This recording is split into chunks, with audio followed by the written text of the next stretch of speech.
GTA 6 is getting closer, and fans are already hyped. But while Rockstar is promising big changes, there are a few legendary features from older GTA games that they absolutely need to bring back. Some of these were groundbreaking, some were just plain fun, and all of them could make GTA 6 even more realistic and immersive. So let's jump in. Here are 10 features from past GTA games that GTA 6 needs to bring back. You know one thing that made the old GTA games feel alive? The radio stations, not just the music. I'm talking about the way they connected to what was happening around you. Think back to Radio Los Santos in GTA San Andreas. You're cruising through the city and the host starts talking about gang wars in Los Santos, stuff that you just caused a few missions ago. Or imagine hearing about Mad Dog's mansion being raided right after you did it. That's the kind of connection that makes the world feel like it's actually watching you. This kind of detail pulls you deeper into the story, makes every decision more personal, and adds that layer of realism GTA fans love. It's not just about music anymore. It's about making the world react to you, and that's something we hope GTA 6 brings back in full force. Now picture that in GTA 6. Let's say you rob a store, escape the cops, and a few minutes later a news flash comes on the radio. Vice City authorities are investigating a robbery in Little Haiti. You instantly feel like your actions mattered. You're not just playing the game, you're in it. This will be really cool if they bring it back in GTA 6. You know what's always added a layer of realism to GTA? The changing time and weather. But in older titles like San Andreas and even parts of GTA 5, it wasn't just for looks. It meant something. In San Andreas, fog could make it hard to see, especially when flying. Heavy rain made roads slippery, and thunderstorms, they weren't just visual. They made driving genuinely harder and added tension to missions. Even the time of day changed how the city felt. At night, the streets lit up, shady characters came out, and certain areas just felt more dangerous. That's the kind of detail GTA 6 needs. But pushed further, imagine your car getting stuck in mud after a storm, or the AI reacting differently depending on the time, like fewer people on the street at 3 a.m., or certain shops only opening in the morning. Maybe even specific missions that only trigger during a sunset or when a storm rolls in. The world shouldn't just look alive, and it should act alive, with weather and time actually shaping how we play, not just how it looks. That's what will make GTA 6 feel like a real, breathing world. Now, let's talk about something that really made the older GTA games feel alive: the way people in the world actually noticed you. In games like GTA San Andreas, NPCs didn't just walk past like robots. They reacted to what you looked like, how you dressed, and even how you behaved. If CJ got a fresh haircut or showed up with new tattoos, you'd notice pedestrians turning their heads, reacting differently depending on your style. Buff body, people respected you more. Skinny and wearing goofy clothes, they might laugh or even say something under their breath. And it wasn't just looks. Your actions mattered too. If you pulled up in a flashy car or walked through a rough neighborhood dressed sharp, people treated you like someone important. But try walking through Grove Street wearing ballast colors. Suddenly you're in trouble. And you didn't need a mission to feel that tension. The environment reacted to you. This made every playthrough personal. You weren't just role-playing CJ. The game acknowledged the version you created. The world saw you. That kind of interaction made San Andreas feel like more than just a sandbox. It felt like a real community with opinions, danger, and emotion. Now imagine GTA 6 taking that further. NPCs reacting to Lucia's new outfit, recognizing Jason after a big heist, or even judging you based on the gang you hang around with. These subtle details could completely change how the world feels as you move through it. They might not be the first things you notice, but once they're there, you'll wonder how we ever played GTA without them. You call that cologne, sister? Yeah, home, boy. Let's kick things up with something a lot of fans miss: the side activities and mini games that actually meant something. Older GTA games gave you more than just missions. You had stuff like basketball, pool, arcade games, lowrider competitions, even dancing. But these weren't just distractions, they were woven into the world. In San Andreas, going to the gym changed how CJ looked and fought. Winning at pool felt like a break from chaos, and beating someone in a lowrider dance-off, that was part of the street culture.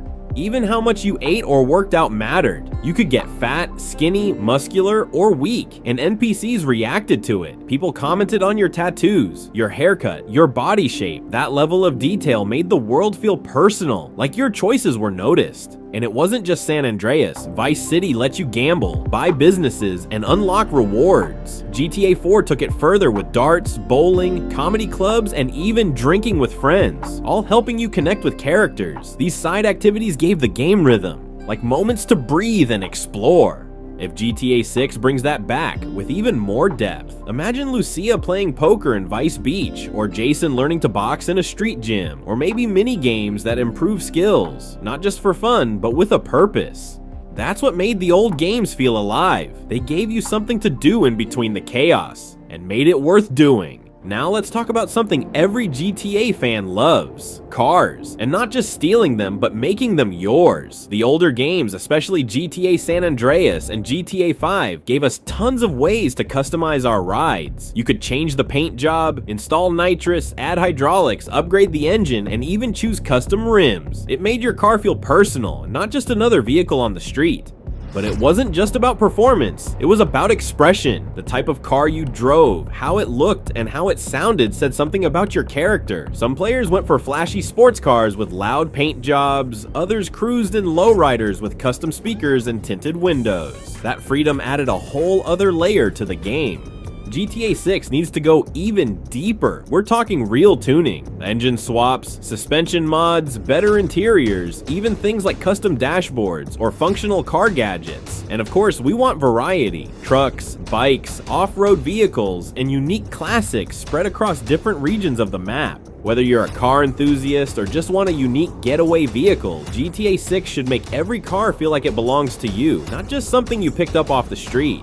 GTA San Andreas didn't just let you join a gang, it made you feel part of it. Taking over enemy turf wasn't just a side activity, it was survival. You'd roll into rival neighborhoods, fight off waves of enemies, and slowly paint the map your color. And once you owned it, you had to protect it, because attacks could come at any time. That kind of system gave the game purpose beyond the main story. It made every street feel like something you earned. But here's the thing, it can be so much more in GTA 6. We don't need a copy of San Andreas. Instead, imagine a refined version. Maybe you're not part of a gang this time, but you're helping a crew or protecting a family business. Territory could mean influence over neighborhoods, markets, or even city blocks. What if taking control meant better resources, more allies, or unlocking new missions? And enemies could fight back intelligently, cutting off your supplies, ambushing you, or trying to flip your allies. It's not about bringing back gangs for nostalgia. It's about bringing back the depth, that feeling that what you do in the open world actually matters, and that you're not just a visitor in the city, you're part of its fight for power.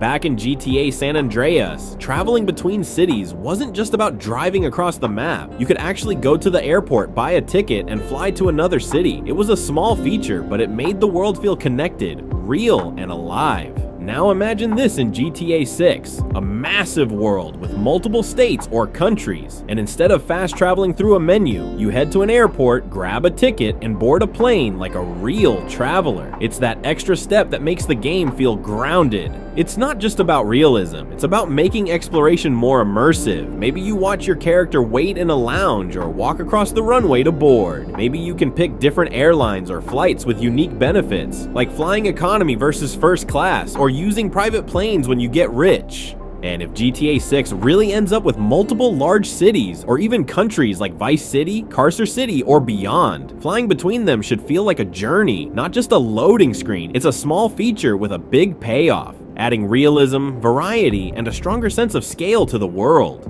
One thing older GTA games got right, especially GTA 3, Vice City, and San Andreas, was how aggressive and reactive the police were. The wanted system felt serious. If you reached 6 stars, you weren't just running from cops. The military showed up, tanks rolled in, and helicopters surrounded you. But in recent GTA games, the police became easier to trick. You can escape a 3-star chase just by turning a corner and hiding for a few seconds. That doesn't feel right in a game that's supposed to be more realistic. What GTA 6 needs is smarter, dynamic police AI. Officers who don't just chase in a straight line, but use tactics, call reinforcements, and adapt to your behavior. Imagine cops surrounding exits, using spike strips, and reacting differently if you're in a sports car versus a truck.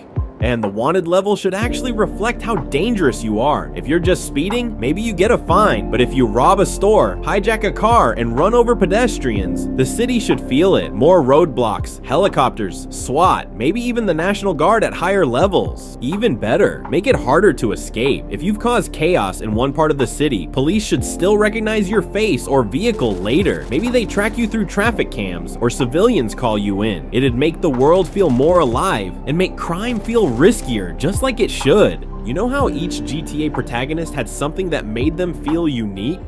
CJ could level up his skills, from how high he could jump to how fast he could sprint. Franklin had that slow motion driving ability, and Michael could enter bullet time in combat. It gave each character an edge and made them feel more than just a blank avatar. But imagine if GTA 6 took this even further. What if Lucia had a special survival skill, like sensing danger nearby or crafting basic tools when stranded in the wild? And Jason, maybe he's got sharp instincts for quick escapes or a bonus during heists that gives extra payouts or smoother hacks. The key here isn't superpowers, it's about subtle, believable traits that fit their personality and backstory, and something that doesn't break immersion but rewards you for understanding your character better.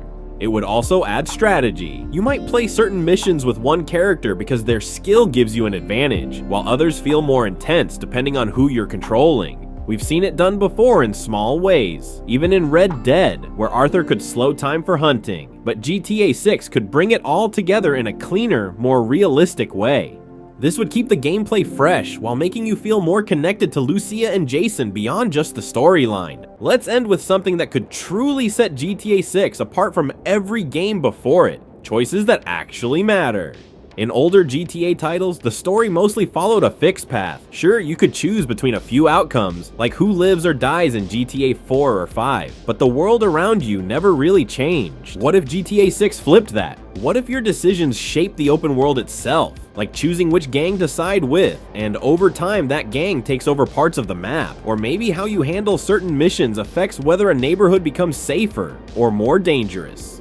Even little things, like helping a character early on, could come back in a big way later. A shopkeeper you saved might give you discounts. A rival you betrayed might ambush you in a future heist. Stuff that makes your version of the game feel different from someone else's. We've already seen Rockstar play with this in games like Red Dead Redemption 2, where your honor level changed how people reacted to you. But imagine that system combined with GTA's chaotic urban world, giving you more control over the story and how the city evolves. Not just good versus bad, but smart versus reckless, loyal versus selfish, fast money versus long-term gain. All these could lead to different endings or even different opportunities in the open world. That's the kind of depth that would make GTA 6 worth replaying again and again.